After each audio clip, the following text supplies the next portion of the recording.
Kadal. Kadal atau bengkarung adalah kelompok reptilia bersisik berkaki 4, beberapa spesies tidak berkaki dan mirip ular, tetapi bukan ular, yang tersebar sangat luas di dunia. Secara ilmiah, kelompok besar ini dikenal sebagai subordo atau anak bangsa Lacertilia. Beberapa literatur menyebut Sauria, yang merupakan anggota dari bangsa reptilia bersisik, squamata, bersama dengan ular. Secara umum, istilah kadal atau bengkarung, bahasa Inggris, lizard, juga mencakup kelompok cecak, tokek, bunglon, cecak terbang, biawak, iguana, dan lain-lain. Sedangkan secara sempit, istilah kadal dan bengkarung dalam bahasa Indonesia hanya merujuk kepada kelompok kadal yang umumnya bertubuh kecil, padat, bersisik licin dan berkilau, serta hidup di tanah, sking, yaitu semua jenis dari famili Sisidae atau jenis-jenis dari infraordo Syncomorpha. Kadal pada umumnya memiliki 4 kaki, lubang telinga luar, dan kelopak mata yang dapat dibuka ditutup. Walau begitu, ada pula jenis-jenis yang tidak memiliki sebagian ciri itu. Contohnya adalah ular kaca, glass snake atau glass lizard, suku Anguidae yang tidak 6 kaki fisik sehingga menyerupai ular. Tetapi masih bisa dibedakan dengan ular berdasarkan ciri-ciri yang lain. Keanekaragaman. Saat ini, bangsa kadal terdiri dari sekitar 40 suku, dengan bentuk tubuh, warna, dan ukuran tubuh setiap jenisnya yang sangat bervariasi. Sebagian jenis mempunyai sisik-sisik yang halus dan mengkilap seolah-olah dilapisi minyak.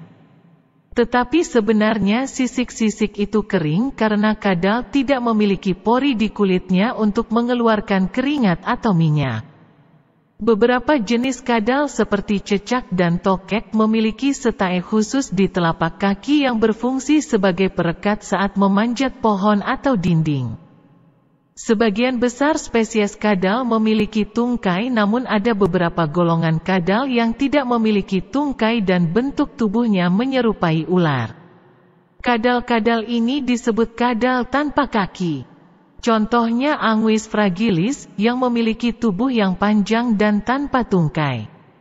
Terlepas dari itu semua, kadal-kadal tanpa tungkai masih bisa dibedakan dari ular. Dari bentuk lidah yang bercabang 2, namun setiap cabang berukuran pendek dan gepeng, sedangkan pada ular, kedua cabang lidah berukuran panjang, dan dapat dijulurkan dalam keadaan mulut tertutup. Lubang telinga. Ular tidak memiliki lubang telinga dan tidak bisa mendengar sama sekali. Kelopak mata. Ular tidak memiliki kelopak mata, ekor yang lebih panjang daripada tubuh, pada ular. Tubuh lebih panjang dan ekor lebih pendek, sisik yang lunak. Sementara pada ular, sisik cenderung lebih menonjol. Habitat dan penyebaran. Kadal adalah reptilia yang paling sukses berkembang di dunia dan dapat, bahkan sering dijumpai di semua habitat, hutan, gurun pasir, padang rumput, kebun, sawah, daerah berawa. Bahkan di pemukiman dan kota-kota, dimanapun selama kadal bisa menemukan makanan kesukaan mereka. Beberapa spesies seperti iguana laut bahkan hidup di pantai dan memakan rumput laut sebagai makanan utamanya. Kadal juga dapat hidup di wilayah sejuk seperti pegunungan. Namun, sebagai binatang berdarah dingin, Poikilotherium, kadal tidak dapat bertahan terlalu lama di tempat yang bersuhu rendah dan memerlukan sinar matahari sebagai salah satu sumber energi mereka untuk beraktivitas. Sehingga kadal tidak akan bisa dijumpai di puncak-puncak gunung serta di daerah salju dan kutub. Kadal juga tidak bisa dijumpai di pulau-pulau terisolasi seperti kepulauan di Pasifik, kecuali Melanesia dan Selandia Baru, serta Kepulauan Galapagos yang masing-masing daerah tersebut memiliki spesies kadal endemik. Kebiasaan. Sebagian besar kadal aktif pada siang hari, sebagian lainnya aktif pada malam hari. Ada juga beberapa spesies yang aktif pada pagi hingga sore hari. Sebagian besar kadal memerlukan sinar matahari untuk menghangatkan badannya sebelum beraktivitas. Biasanya, kadal berkelana sendirian. Kadang-kadang juga berkelompok, misalnya komodo yang memakan mangsanya bersama-sama dengan komodo lainnya. Interaksi yang paling sering dilakukan kadal adalah ketika musim kawin. Biasanya, kadal saling berkomunikasi menggunakan isyarat tertentu seperti menggerakkan bagian tubuh tertentu, semisal ekor menjulurkan lidahnya, mengubah-ubah warna kulit, contohnya bunglon, atau menaik turunkan badannya. Pada keadaan tertentu, kadal-kadal jantan seringkali berkelahi dengan sadis untuk memperebutkan wilayah kekuasaan atau kadal betina, seperti saling menggigit atau mencakar, sampai salah satu mengalah dan pergi.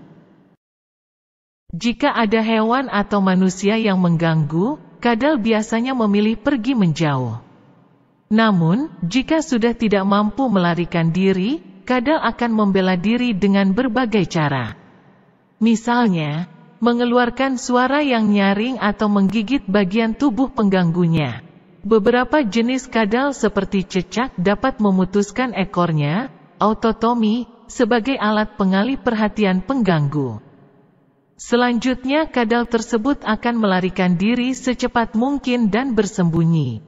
Meskipun ekornya putus, tetapi tubuhnya bisa menumbuhkan ekor yang baru. Makanan. Kadal adalah reptil omnivora, pemakan hewan dan atau tumbuhan, tetapi bisa dipastikan bahwa hampir semua jenis kadal pasti lebih menyukai zat hewani. Makanan kadal meliputi serangga, yang merupakan makanan utama sebagian besar spesies kadal, biasanya nyamuk, belalang, atau larva, cacing, amfibia. Reptil yang lain, terkadang jenisnya sendiri, kanibal, dan mamalia kecil. Beberapa spesies lebih menyukai zat nabati seperti tanaman, buah-buahan dan bahan nabati lain. Misalnya iguana laut yang memakan rumput laut. Sebagian kelompok kadal juga menyukai bangkai, bahkan kadal besar seperti komodo juga memangsa hewan besar lainnya, misalnya unggas, rusa atau babi hutan. Bahkan ada beberapa kasus serangan komodo terhadap manusia. Reproduksi. Sebagian besar kadal berkembang biak dengan bertelur, ovipar. Telur kadal terdiri dari lapisan luar berupa cangkang lunak yang kedap air, biasanya berwarna putih, kemudian ada dinding dalam berupa selaput, serta zat putih kuning telur, yang akan berubah menjadi individu kadal baru apabila diinkubasi. Jenis kelamin pada kadal yang akan menetas sangat dipengaruhi suhu udara di sekitarnya. Apabila suhu udara tinggi, telur tersebut akan berisi kadal jantan, sedangkan jika sebaliknya, suhu udara rendah akan menghasilkan kadal betina. Namun, batas suhu pasti akan menghasilkan jantan atau betina. Sampai saat ini masih diperdebatkan. Beberapa jenis kadal, sekitar 20% spesies, berkembang biak dengan melahirkan ovovivipar. Biasanya, saat melahirkan, bagian tubuh yang keluar terlebih dahulu adalah ekor. Jenis kelamin bayi kadal yang lahir dipengaruhi oleh suhu tempat ia akan dilahirkan. Seperti halnya kadal yang bertelur, suhu yang tinggi akan menghasilkan lebih banyak jantan dan suhu yang rendah akan menghasilkan lebih banyak betina.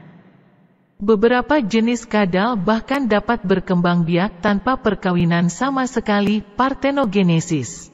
Kadal yang berbisa. Sejauh ini, dikenal hanya ada 2 jenis kadal yang gigitannya terbukti berbisa, yakni kadal gila dan kadal manik-manik Meksiko. Kedua jenis kadal yang berkerabat ini hidup di gurun di Amerika Serikat bagian barat daya dan Meksiko Utara. Meskipun banyak mitos dan legenda tentang kedua makhluk tersebut dan ditemukannya fakta bahwa gigitan mereka bisa menyebabkan luka yang serius, tetapi belum ada catatan atau informasi mengenai kematian yang terjadi pada manusia akibat gigitan kedua kadal ini. Penelitian di Australia beberapa waktu yang lalu menunjukkan adanya kemungkinan bahwa beberapa jenis kadal, seperti iguana dan biawak, juga memiliki kelenjar bisa. Walaupun, jika dugaan ini benar, bisa ini diyakini tidak berpengaruh serius pada manusia, mengingat bahwa bisa ini dikeluarkan kadal-kadal tersebut sedikit demi sedikit dari mulutnya melalui proses mengunyah mangsanya. Dan bukan disuntikkan sekaligus dalam jumlah besar sebagaimana yang dilakukan ular berbisa. Sebelumnya, diyakini bahwa pembengkakan dan iritasi yang terjadi akibat gigitan kadal-kadal itu terjadi karena infeksi bakteri yang menyertai gigitan. Hal ini masih benar pada kebanyakan kasus. Akan tetapi, penelitian di atas mengindikasikan kemungkinan pembengkakan itu terjadi akibat masuknya bisa kadal. Lebih jauh, para ahli yang mendukung penelitian ini mengajak untuk meninjau kembali sistem klasifikasi kadal, khususnya terkait dengan perkembangan kelenjar bisa pada kadal. Jika berhasil, penelitian ini dapat memperbaiki pemahaman mengenai evolusi kadal dan ular, serta racun atau bisa yang dimiliki keduanya. Kadal dan manusia. Sebagian besar kadal tidak berbahaya bagi manusia. Sekalipun ada kadal menggigit manusia, jarang sekali gigitannya sampai menyebabkan luka parah. Diyakini pula bahwa hanya biawak komodo yang bisa membunuh manusia dan hewan ternak. Baik karena mengganggu atau sebagai makanan. Kadal gila dan kadal manik-manik Meksiko yang berbisa pun juga tidak selalu mematikan, meskipun luka yang diakibatkan oleh gigitannya sangat menyakitkan. Umumnya, kadal bahkan berguna bagi manusia karena mengendalikan hama yang mengganggu, sebagai hewan peliharaan, pet, atau menghasilkan kulit untuk dijadikan karya seni kerajinan. Dan ada pula yang diburu dan diambil dagingnya untuk dimakan. Kadal juga dianggap binatang sakral dalam sebagian budaya dan mitologi suku-suku tradisional di dunia, misalnya di Australia dan Peru. Tidak mengherankan jika kadal kerap diterakan dalam simbol-simbol kesenian tradisional mereka. Namun pada beberapa kepercayaan lain, misalnya dalam agama Islam, ada banyak hadis riwayat yang memerintahkan untuk membunuh jenis-jenis kadal tertentu, misalnya cecak dan atau tokek. Meskipun membantu mengurangi populasi nyamuk di rumah, tetapi diperintahkan untuk dibunuh karena dianggap menjijikan dan menyebarkan penyakit apabila menyentuh makanan manusia. Klasifikasi Infraordo Iguania. 1. Familia Agamidae, golongan kadal agamid. A. Subfamilia Agaminae. B. Subfamilia Amphibolurinae. C. Subfamilia Draconin. D. Subfamilia Hydrosaurin. E. Subfamilia Leolepidin. F. Subfamilia Uromasticinae. 2. Familia Chamaeleonidae, golongan bunglon. Superfamilia Iguadidea. 1. Familia Corythophanidae. 2. Familia Crotaphytidae. 3.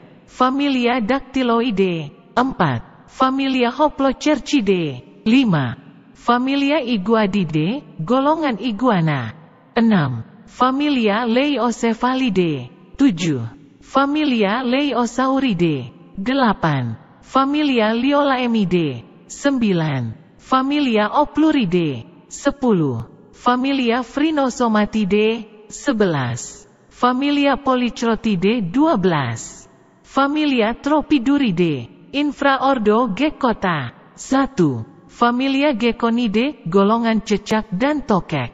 2. Familia Carpodactylidae. 3. Familia Diplodactylidae. 4. Familia Blefaridae. 5. Familia Pilodactylidae. 6. Familia Spaerodactylidae. 7. Familia Pygopodidae, golongan kadal tanpa kaki. Infraordo Syncomorpha. 1. Familia Cordyllidae. 2. Familia Gerosauridae. 3. Familia Lacertidae, golongan kadal rumput. 4. Familia Sisidae, golongan sking dan bengkarung. A. Subfamilia Acontinae. B. Subfamilia Egerniinae. C. Subfamilia Eugungilin. D. Subfamilia Ligosominae. E. Subfamilia Mabuinae. F. Subfamilia Spenomorphinae. G. Subfamilia Cinchinae. 5. Familia Santusidae. Superfamilia Gymnophthalmoidea, after Goicoechea et al. 2016. 1. Familia Alopoglosidae. 2. Familia Gymnophthalmidae. 3. Familia Theidae. Infraordo Diploglossa. 1. Familia Anguidae. A. Subfamilia Anguinae, golongan kadal tanpa kaki. B. Subfamilia Gerhonotinae. 2. Familia Diploglosidae. 3. Familia Anielidae, golongan kadal tanpa kaki. 4. Familia Cenosauridae. Infraordo Dibamia. 1. Familia Dibamidae. Infraordo Platinota. 1. Familia Helodermatidae, golongan kadal gila. 2. Familia Lantanotidae. 3. Familia Varanidae, golongan biawak. Superfamilia Sinisauroidea. 1. Familia Sinisauridae.